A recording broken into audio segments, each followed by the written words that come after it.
नमस्कार मित्रांनो, माझ्या यूट्यूब चॅनलवर तुमचं मनपूर्वक स्वागत आहे। एक मोठी अपडेट घेऊन आलो आहे। केंद्र सरकारने केंद्रीय कर्मचाऱ्यांसाठी 2% वाढीव महागाई भत्ता जाहीर केला आहे।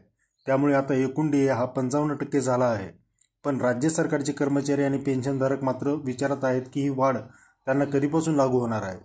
चला सविस्तर माहिती जाणून घेऊया। व्हिडिओला शेवटपर्यंत नक्की पहा आणि हो, अजूनही तुम्ही आमचे चॅनल सबस्क्राइब केले नसेल तर लगेच सबस्क्राइब करा आणि बेल आयकॉन दाबायला विसरू नका।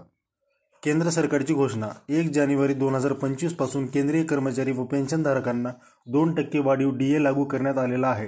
आता त्यांचा एकूण डीए हा 55% झाला आहे। एप्रिलच्या वेतनात फरकाचा समावेश। एप्रिल पेड इन मे वेतनात वाढीव 2% डीए आणि जानेवारी ते मार्च मधील फरकाचा समावेश असणार आहे। तर राज्य कर्मचाऱ्यांना डीए केव्हापासून लागू होणार? दरवर्षीप्रमाणे राज्य कर्मचाऱ्यांना केंद्रानंतर साधारण सप्टेंबर महिन्यात ही वाढ लागू होते। त्यामुळे राज्य कर्मचाऱ्यांना 4 महिने प्रतीक्षा करावी लागणार आहे। राज्य कर्मचाऱ्यांचाही डीए 55% होणार। एकदा राज्य सरकार ही वाढ लागू केल्यावर राज्य कर्मचाऱ्यांनी डीए केंद्र सरकारप्रमाणे 55% होईल। तुम्हाला ही माहिती उपयुक्त वाटली असेल तर व्हिडिओला लाईक करा, कमेंटमध्ये तुमचं मत जरूर कळवा आणि आपल्या इतर सहकार्यापर्यंत ही माहिती शेअर करा। धन्यवाद मित्रांनो, जय महाराष्ट्र।